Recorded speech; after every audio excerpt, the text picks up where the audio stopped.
Assalamualaikum warahmatullahi wabarakatuh. Alhamdulillahi rabbil alamin, wa bihi nasta'inu ala umuri dunya waddin, wassalatu wassalamu ala sayyidina Muhammadin wa ala alihi wa sahbihi ajma'in, amma ba'd. Yang kami hormati Ustadzah Dian Distiana selaku Kepala Markas Tababadi, Bapak Ibu Wali Santri yang kami hormati, Ustadz-ustadzah yang dirahmati Allah, santriwan santriwati Tababadi yang kami banggakan. Pertama-tama, marilah kita panjatkan puja dan puji syukur kehadirat Allah Subhanahu wa taala biqaulina alhamdulillahirabbil alamin, karena telah diberikan nikmat sehat, nikmat iman, sehingga pada sore hari ini kita bisa berkumpul dalam acara pertemuan wali santri akbar dalam keadaan sehat walafiat tanpa kurang suatu apapun. Sholawat ma'asalam kita haturkan kepada junjungan kita Nabi Agung Muhammad Rasulullah sallallahu alaihi wasallam biqaulina Allahumma sholli ala sayyidina Muhammad wa ala ali sayyidina Muhammad.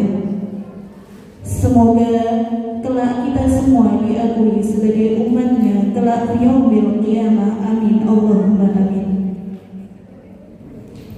Di sini saya sebagai pembawa acara akan membacakan susunan acara yang akan berlangsung pada sore hari ini. Acara yang pertama pembukaan, acara yang kedua tilawatil Quran, acara yang ketiga sambutan Kepala Markas Tababadi, dilanjutkan perkenalan ustadz-ustadzah dan sosialisasi program Tababadi. Acara yang keempat yakni foto bersama. Acara yang kelima penutup. Sebelum acara pertemuan wali santri akbar ini kita mulai, marilah kita buka dengan bacaan umul kitab Al-Hadiyah Al-Fatihah. A'udzubillahi minasyaitonir rajim. Bismillahirrahmanirrahim. Alhamdulillahirabbil alamin. Iyyaka na'budu wa iyyaka nasta'in. Ihdinas siratal mustaqim. Shiratal ladzina an'amta 'alaihim ghairil maghdubi 'alaihim waladdallin.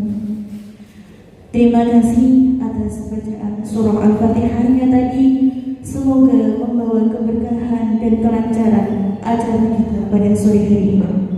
Memasuki acara yang kedua yakni tilawatil Quran yang akan dilantunkan oleh Ustadzah Nurul Hasanah. Kepada Ustadzah Nurul Hasanah kami persilahkan.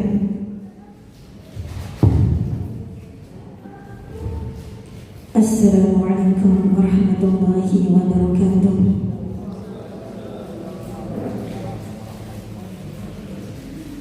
A'udzu billahi minasy syaithanir rajim. Bismillahirrahmanirrahim.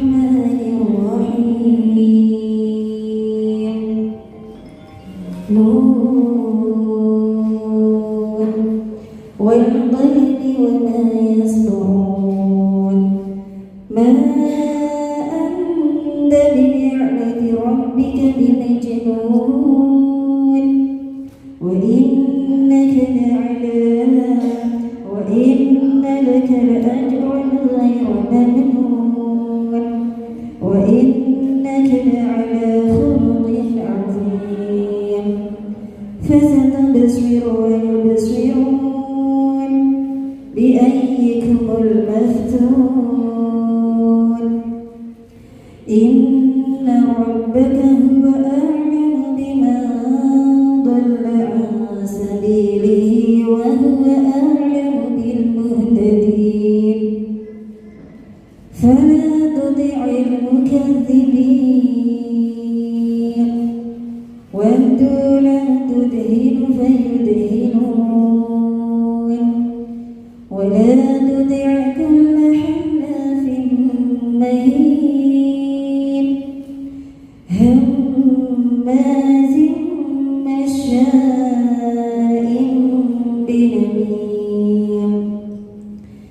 مناع للخير معتد أثيم عتل بعد ذلك زنيم كان ذا مال وبنين إذا تتلى عليه آياتنا قال أساطير الأولين سنسمه على الخرطوم إنا بلوناهم كما بلونا أصحاب الجنة إذ أقسموا ليصرمنها مصبحين ولا يستثنون فطاف عليها طائف من ربك وهم نائمون فأصبحت كالصريم فتنادوا مصبحين أن اغدوا على حرثكم إن كنتم صارمين صدق الله العظيم. والسلام عليكم ورحمة الله وبركاته. Jazakumullahu khairan katsira kami ucapkan kepada Ustazah Nurul Hasanah. Semoga dengan lantunan ayat suci Al-Quran tadi, semoga menjadi penyejuk hati, menambah keimanan serta membawa keberkahan bagi kehidupan kita semua.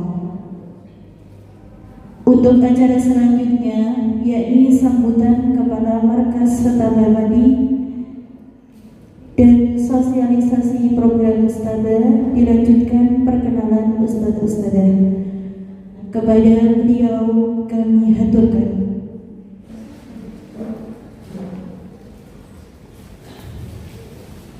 Bismillahirrahmanirrahim.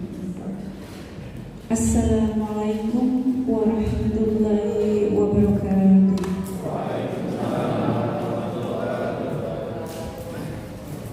Alhamdulillah, alhamdulillahirabbil alamin. Assalatu wassalamu ala Rasulillah wa ala alihi wa sahbihi ajmain. Asyhadu an la ilaha illallah wa asyhadu anna Muhammadan abduhu wa rasuluh. Rabbi shrah li sadri wa yassir li amri wahlul 'uqdatam min lisani yafqahu qawli. Amma ba'd.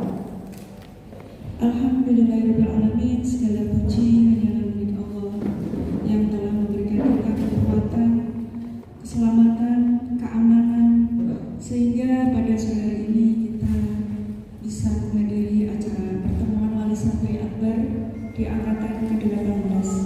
Ini adalah pertemuan Wali Santri yang pertama di angkatan ini.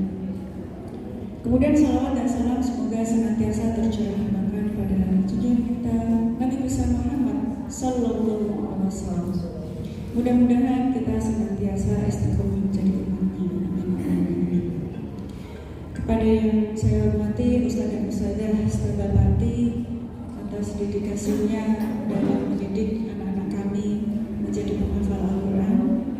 Kepada yang kami hormati para wali santri, bapak, ibu, mungkin ada nenek, kakek, dan biasanya yang rajin. Dan tak lupa pula pada yang kami banggakan para santri dan santriwati Setabapati. Alhamdulillah bahagia rasanya di sini saya bisa berjumpa kembali dengan panjenengan semua ya, orang-orang yang soleh dan solihah yang insya Allah nanti kita akan menjadi estafet atau kita meneruskan dakwah para rasul ya. Setidaknya dimulai dari langkah yang paling kecil, yaitu mengajarkan Al-Quran pada anak-anak kita. Bapak Ibu yang dirahmati Allah, kita tahu bahwa saat ini kehidupan yang kita jalani menjadi semakin tidak ringan. Banyak sekali kasus-kasus yang saat ini yang paling viral, kira-kira apa ya? Isu yang paling viral itu adalah LGBT ya, auzubillahi min dzalik ya. Kalau kita mengikuti perkembangannya, baca berita itu semakin banyak mengelus dada Bapak Ibu. Zaman dahulu ya, mungkin orang tua kita kalau punya anak perempuan itu mereka sangat khawatir ya. Kalau punya anak perempuan itu khawatir, dijaga baik-baik anak perempuanmu, jangan-jangan nanti jadi korban. Akan tetapi saat ini baik laki-laki, baik perempuan maupun laki-laki sama saja. Anak laki-laki pun itu kalau tidak dijaga dengan baik, nanti dia akan menjadi korban juga dan lebih ngeri Bapak Ibu. Itu yang mengikuti kasus di Cina itu aktris atau aktor itu. Mungkin ada ibu yang mengikuti berita ya, yang baru-baru ini terjadi di Cina itu jadi korban. Nah, belum lagi permasalahan yang lainnya ya, seperti kecanduan gadget ya, kemudian terus kita yang itu di luar kendali kita sebagai orang tua. Mungkin anak-anak di rumah kelihatan baik-baik saja Bapak Ibu ya, nonton TV atau belajar, menjalani rutinitas sehari-hari bersama kita. Mereka akan baik-baik saja. Akan tetapi tidak selamanya anak-anak itu akan selalu bersama kita. Ada masa di mana anak-anak harus kita lepas untuk meraih pendidikan yang lebih tinggi ya. Kalau SD masih mending ya, pulang sore dan lanjut ke Stabat, malam masih ketemu. Nanti SMP sudah di pesantren, pertemuan kita menjadi semakin intensitasnya semakin berkurang. Tentu ini adalah tanggung jawab kita sebagai orang tua, bagaimana menyiapkan generasi kita itu sehingga mereka siap ketika Indonesia Emas ya. Indonesia Emas itu 2045 ya. Sekitar 19 tahun lagi Bapak Ibu. Ini bukan waktu yang lama ya. Mungkin panjenengan melihat anaknya di rumah ini anak gede-gede ya. Tapi ketika kita melihat di luar sana ya, ketemu dengan teman kita, kok tiba-tiba sudah gede aja gitu kan. Nggak terasa Bapak Ibu, waktu berjalan sangat cepat ya. Namun ya, terlepas dari semua persoalan yang kita hadapi, anak-anak kita ini adalah gen alpha ya Bapak Ibu ya. Gen alpha ya.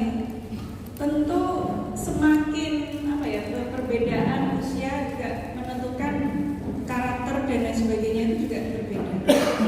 Yang harus kita yakini bersama bahwa anak-anak gen alpha juga memiliki banyak kelebihan ya. Yang kadang kita itu, ini anakku kok gimana cara menghadapi, kita bingung. Nah, kalau saya berusaha memahami anak-anak gen alpha itu dari sisi kelebihannya aja Bapak Ibu. Kalau kita melihat dari kacamata, mungkin dari kekurangannya itu tidak ada habisnya. Maka ketika kita menilai, kita melihat ya, anak kita harus dari kacamata yang positif ya, dari sisi kelebihannya. Ini ada beberapa kelebihan anak gen alpha yang mungkin kita sudah sadari atau belum ya. Yang pertama, mereka itu melek teknologi sejak dini. Berbeda dengan zaman kita ya. Mungkin ada yang sezaman dengan saya, Gen X, yang kita lahir belum ada HP, belum ada teknologi canggih. Namun anak-anak sekarang, mereka lahir sudah ada HP, sudah ada teknologi yang canggih. Maka kelebihan mereka itu adalah mereka lebih cepat beradaptasi dengan teknologi yang paling canggih sekalipun.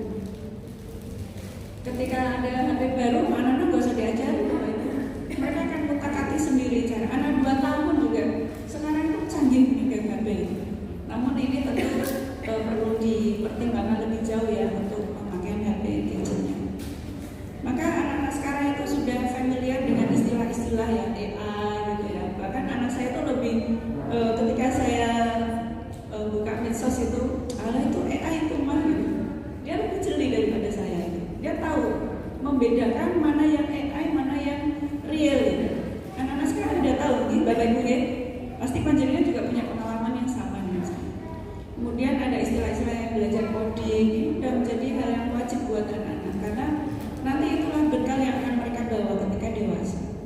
Kemudian kelebihan yang lainnya ya, anak-anak itu sekarang tuh bisa belajar dengan cepat ya. Jadi mereka terbiasa mencari informasi sendiri. Ya, mereka bisa tanya ChatGPT, mereka bisa tanya di kalau WA itu apa? Meta ya, Meta dan lain sebagainya. Banyak platform yang menyajikan seperti itu. Maka jangan heran ketika anak-anak kadang lebih tahu daripada kita. Nah namun ini perlu kita imbangi ya. Jangan kemudian kita, yaudahlah anakku biar belajar sendiri. Bahayanya ketika anak-anak cari informasi sendiri, Bapak Ibu ya.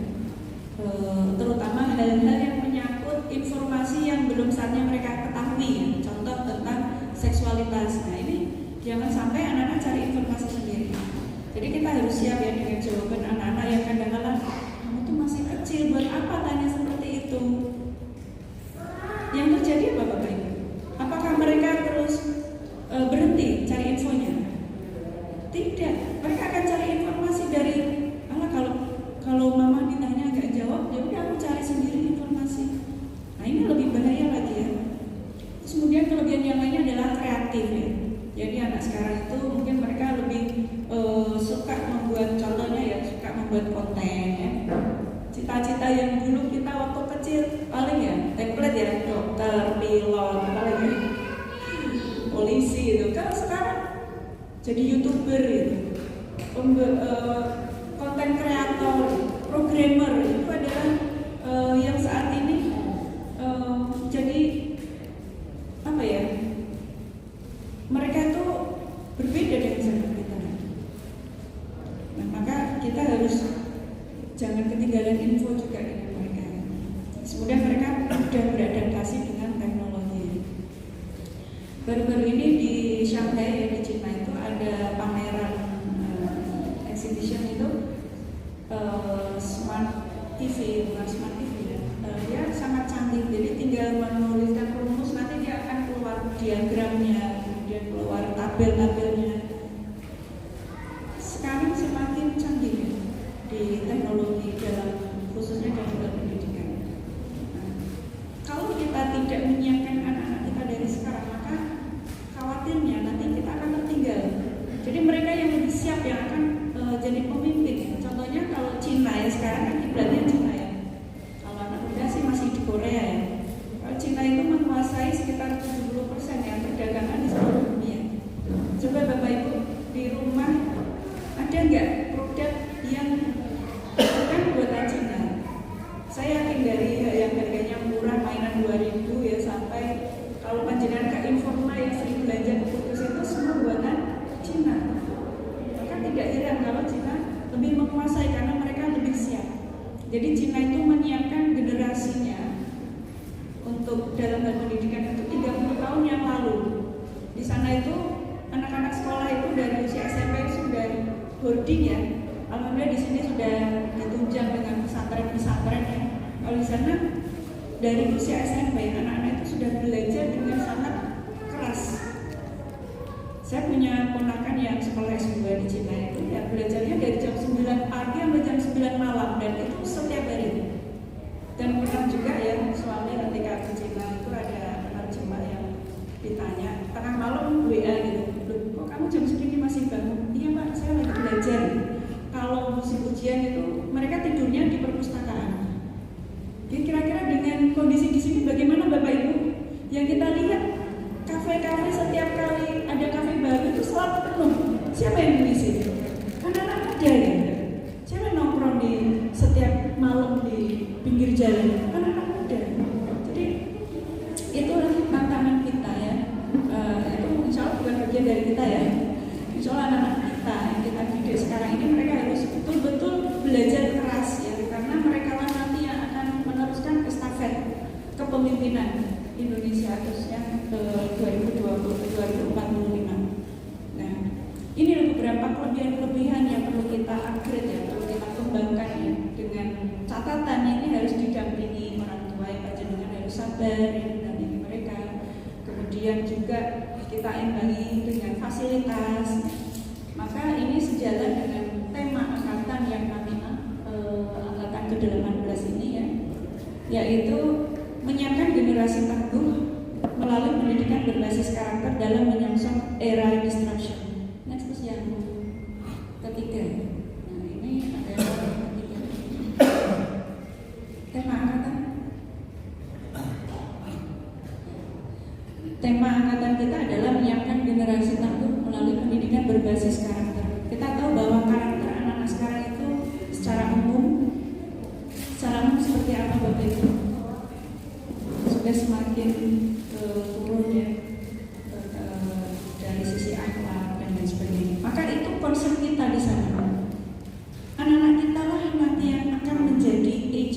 change ya.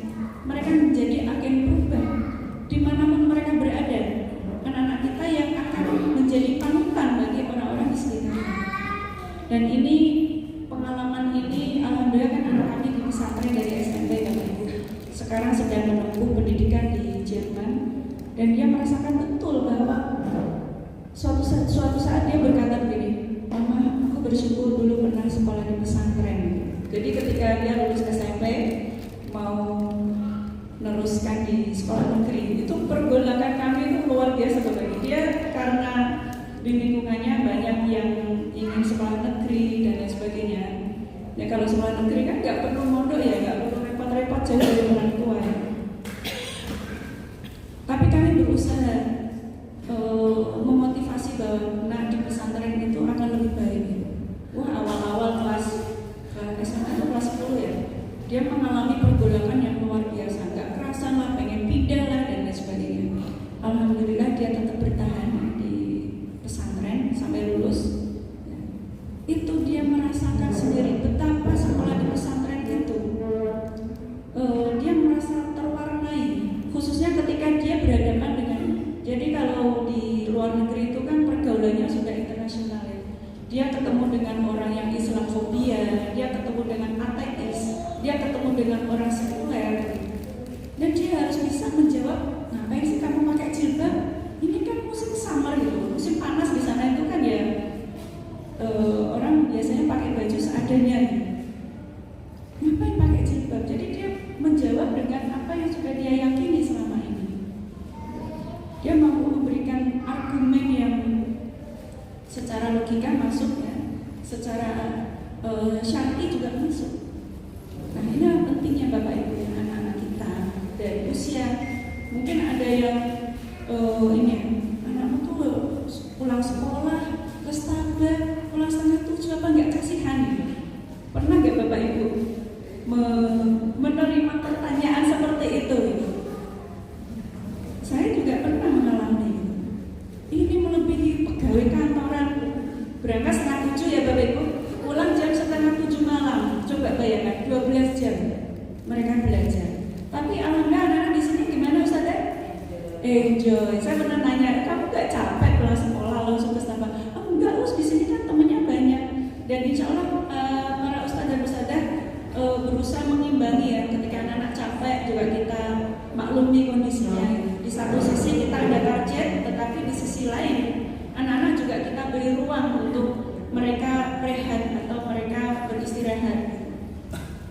Yang penting mereka punya kesibukan. Justru ketika libur ya, hari Sabtu Ahad kan libur ya biasanya, mereka bingung gitu.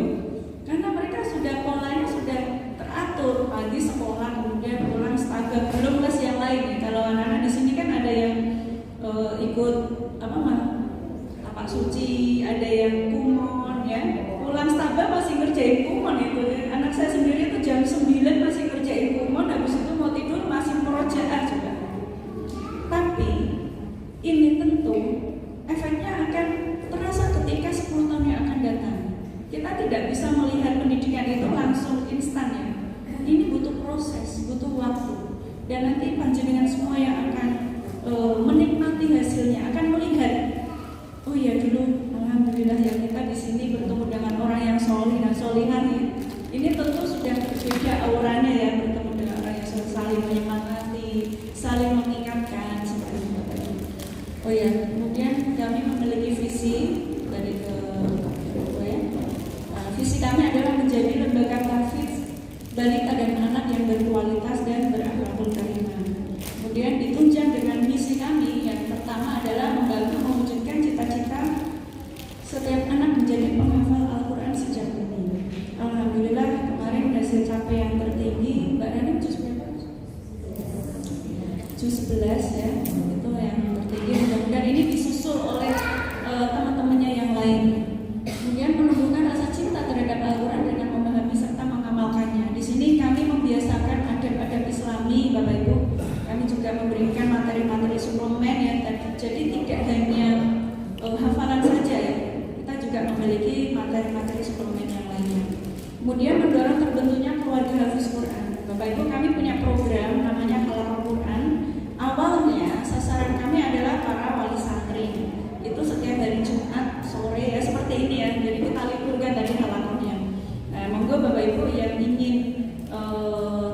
terus bersama Al-Quran, belajar tahsin dan tahfidz ya. Di sini pengampunya adalah Ustadz Nur dan semua ustadzah di sini bergantian. Ya, itu sudah konsisten kami selenggarakan selama berapa tahun ustadzah? 2 tahun atau 3 tahun ya program ini. 3 tahunan ini kami berusaha konsisten. Jadi harapan kami dalam satu keluarga bukan satu anak saja yang hafal Quran, tetapi juga ayah ibunya, saudaranya, kakaknya dan lain sebagainya. Kemudian yang keempat, meningkatkan kompetensi orang tua melalui program Parenti Quran. Kami juga berusaha konsisten memberikan edukasi pada para wali santri melalui parent school ya. Program ini kami inisiasi dari angkatan berapa setahun yang lalu. Ya, angkatan 16 ya. Dari angkatan 16 kami sudah konsisten menyelenggarakan parent school ya. Parent school ini materi yang kami sampaikan itu insya Allah sesuai dengan relate dengan apa yang kita alami sebagai orang tua. Insya Allah program ini akan sangat membantu kita untuk menyamakan persepsi. Jadi Bapak Ibu, kami menganggap panjenengan itu adalah partner dalam program pendidikan ya. Jadi harapan kami kita bisa bersinergi bersama. Jadi tidak kami berjalan sendiri, akan tetapi kami juga butuh dorongan atau bantuan dari panjenengan semua. Kita di sini adalah bersinergi ya, bukan berjalan sendiri-sendiri untuk mencapai satu tujuan. Baik, itu beberapa hal yang kemudian untuk struktur kepengurusan ini sekalian nanti saya panggil ya. Ini akan kami lanjutkan dengan perkenalan para ustadz dan ustadzah nantinya yang akan menjadi tutor, yang akan membimbing putra putri panjenengan. Dan langsung saja kami panggil ya untuk strukturnya. Sebagai pembimbing adalah Bapak Abu Naim, kemudian saya di sini sebagai kepala markas, sekretaris Ustadzah Umbarwati, kemudian bendahara Ustadzah Umi Fatona. Kita ada 6 bidang yang insya Allah itu akan kita tajamkan dalam program-program kami. Yang pertama bidang kurikulum. Bidang kurikulum ini ada Ustadzah Sri Winarti dan Ustadz Nurdin ya. Ini membahas bagaimana Stabba ini kurikulumnya itu tepat sasaran ya. Kemudian bidang kedisiplinannya ini akan membantu putra putri panjenengan itu supaya lebih teratur lagi ya, waktunya ke masjid, dan dengan programnya membuat tim yang bernama tim sikapnya, itu berasal dari para santri sendiri. Kemudian ada bidang kegiatan Ustadzah Mahfuzatul Mukarramah, biasanya Ustadzah Ul gitu. Kemudian Ustadzah Rahmawati, kemudian bidang sarpras ada Ustadzah Iska Pratili dan Ustadzah Nurul Hasanah. Bidang sosmed ya, kita tentu sadar bahwa ini adalah era digital Bapak Ibu ya. Kalau kita tidak kembangkan, kita tidak jalur sosmed ini juga menjadi hal yang penting untuk mensyiarkan Stabba. Ada Ustadzah Amiranita dan ini yang baru bergabung ini Ustadzah Atika Hasna, dan terakhir bidang keamanannya Pak Suratman.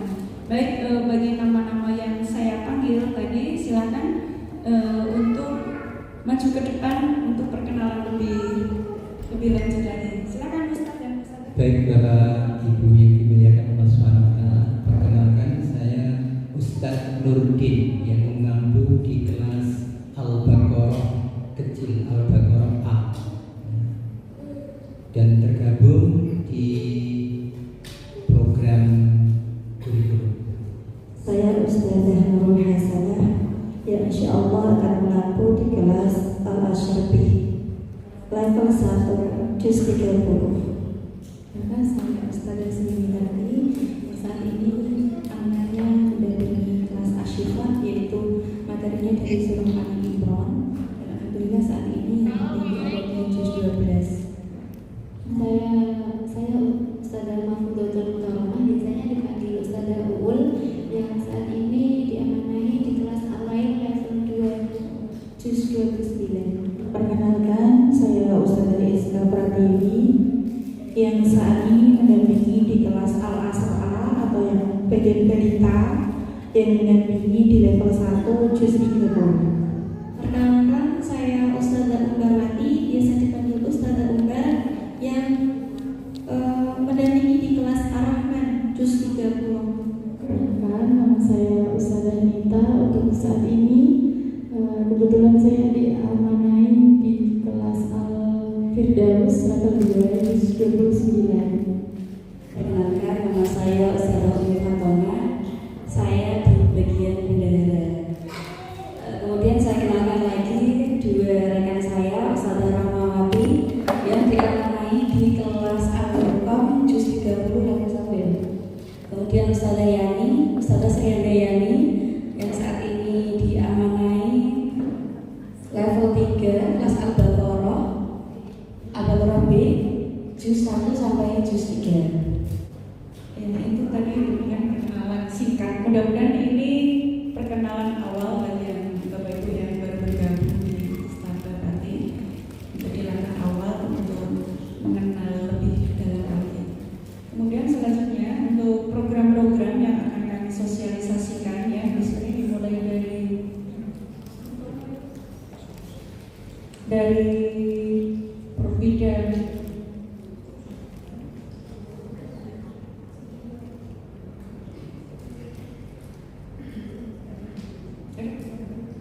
bidang sosmed ya. Oke, baik. Kebetulan saya mengelola bidang sosial media, jadi bisa bunda semuanya bisa melihat aktivitas Ananda di sosial media kami. Ada Instagram, YouTube, dan TikTok, Facebook juga. Mungkin nanti bisa di follow ya, sama YouTube-nya di subscribe. Jadi setiap setelah acara-acara atau agenda tertentu, kami biasanya akan memposting kegiatan kami seperti itu.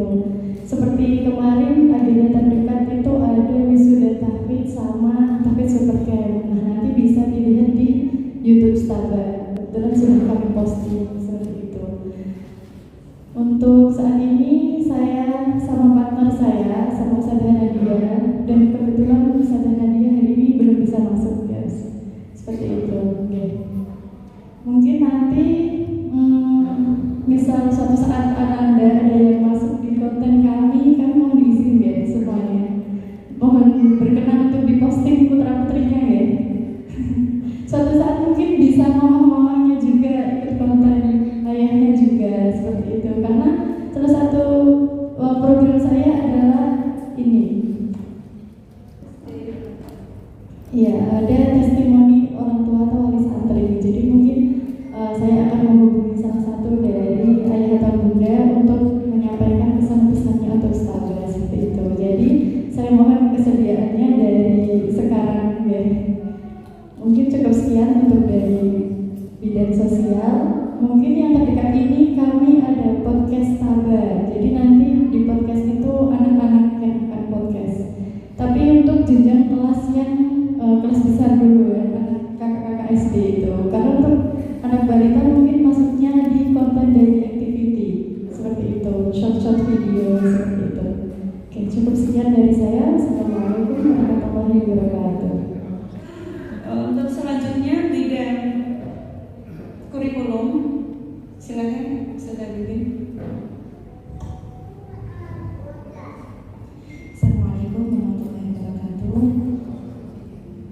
Ini saya berada di bidang kurikulum bersama dengan Ustazah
setiap anak bisa menyelesaikan akhir juz.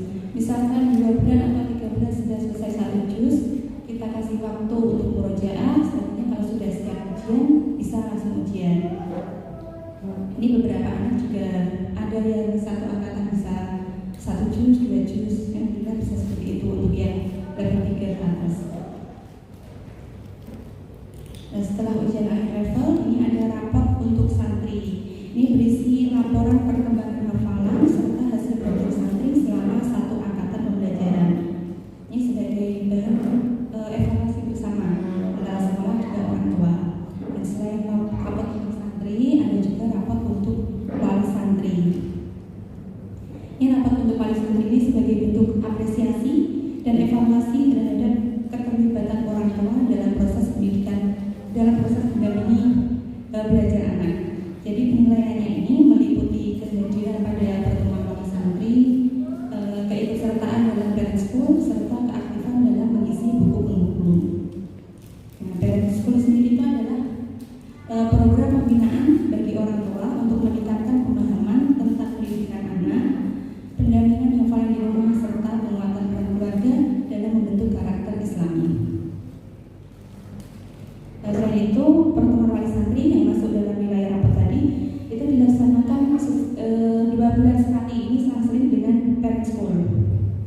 Nah, ini sebagai sarana komunikasi antara antara guru dengan orang tua untuk menyampaikan program-program stabar, mengevaluasi pembelajaran, serta membangun kerjasama yang lebih baik.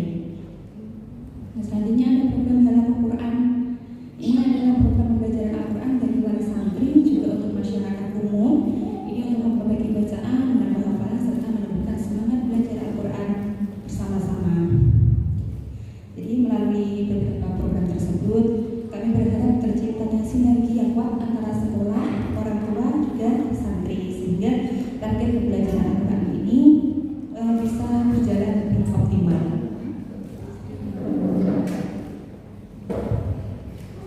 Ini cukup itu dari kurikulum. Dari bidang kurikulum yang ada sedikit tambahan. Kemarin wisuda tahfidz ya, alhamdulillah ada 62 santri dan santriwati yang mengikuti wisuda tahfidz ya. Ini sebagai apresiasi atas jerih payah mereka dalam menyelesaikan hafalannya. Dan capaiannya ini juga beragam Bapak Ibu. Ada yang 1 juz, ada yang sudah 2 juz, yang terakhir kemarin capai tertinggi juz 11 ya, dan mendapatkan award dari kami dari Stabar.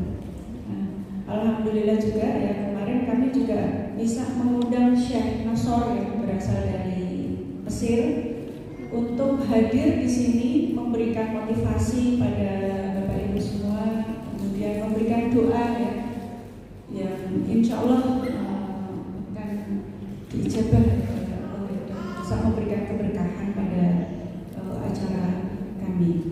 Dan kami juga berusaha untuk mengundang beberapa tokoh-tokoh nasional, beberapa yang sudah hadir untuk memberikan insight-nya pada para wali santri. Dulu pernah kita mengundang Ustazah Sarmini ya.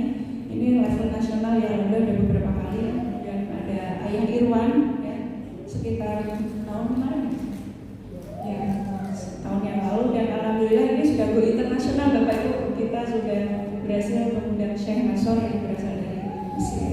Harapan kami ke depan ya, Stabar ini bisa lebih maju dan berkembang lagi, dan kita bisa mengundang tokoh-tokoh yang mungkin secara pengalaman pemahamannya yang baik dari kita semua. Silakan dilanjut bidang yang lainnya. Baik, dilanjut untuk bidang eksternal ini, salah satunya yaitu ada kegiatan tahfidz supercamp.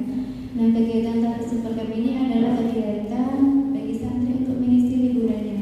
Biasanya dilaksanakan setiap bulan Juni saat anak-anak libur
bidang eksternal ini adalah sasaran kita dalam masyarakat pada umumnya.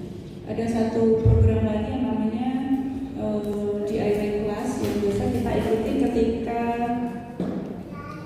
Car Free Day ya. Bapak Ibu mungkin sudah sering ya melihat stand kami, stand Starbar ya.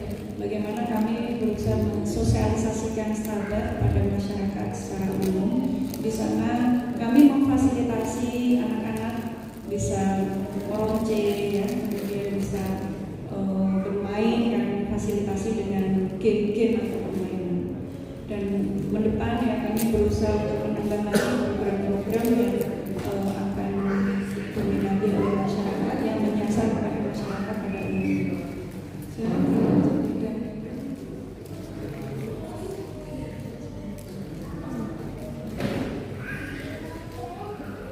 Demikian tadi beberapa program-program Stabapati ya, kemudian program yang kami rencanakan untuk angkatan ini ya, bisa menambah semangat anak-anak khususnya para wali santri ya, dan kita semua saling bisa bersinergi. Ada satu program baru Bapak Ibu yang tadi belum kami sosialisasikan ya. Di sini kami berkomitmen untuk metode itu kan senantiasa berkembang. Kami mencari metode. Kalau secara untuk tahfidznya kami masih menggunakan metode tabarok ya, khusus untuk anak balita. Sedangkan metode tahsin ya, ada beberapa metode yang beberapa kali kita ganti ya, karena kita mencari mana sih yang paling mudah untuk dipelajari anak-anak. Dan di sini kami kenalkannya dengan metode yang bernama Yasiru. Metode ini ditemukan dan dikembangkan oleh teman kami yang berasal dari Pekalongan. Beliau memiliki pengalaman mengajar mulai dari anak usia balita yang sampai anak SD, dan metode ini terbukti mempercepat. Dari katanya Yasir kan memudahkan ya, dari kata mudah. Maka di sini secara umum ya, yang membedakan metode ini dengan metode yang lain adalah metode ini menggunakan huruf-huruf yang terbiasa diucapkan sesuai dengan abjad Latin yang kita pakai sehari-hari. Ini ada video yang untuk sebenarnya hampir sama ya dengan metode yang lain. Kami di sini mencari metode mana yang paling anak-anak itu mudah untuk mengikuti, dan metode ini mulai kami kenalkan dari kelas balita. Jadi Bapak Ibu yang anak-anak sudah mencapai jilid 3-4 ya di Yanggu itu tetap jalan ya, tidak ganti supaya anak tidak bingung ya. Ini kita kenalkan mulai dari yang masih baru ya, santri baru, yaitu dari kelas balita.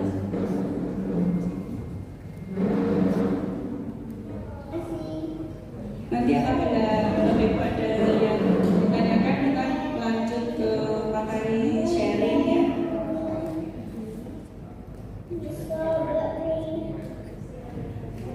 Ini usia TK sudah mencapai jilid 3.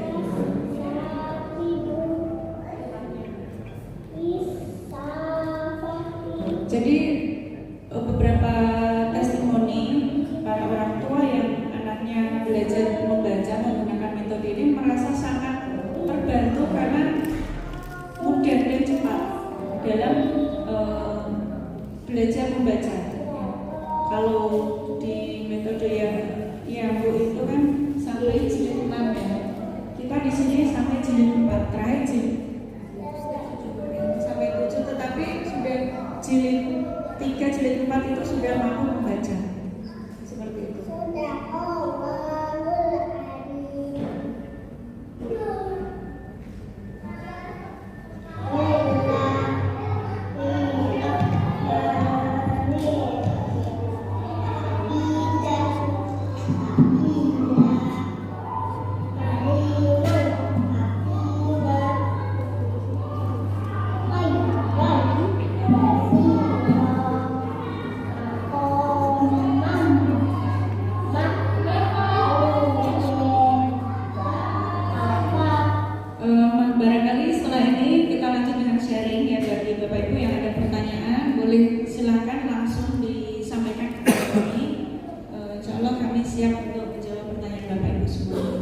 dari kami cukup sekian ya perkenalan dari kami. Nanti dilanjutkan, silakan Bapak Ibu bila ada yang ditanyakan kami persilakan.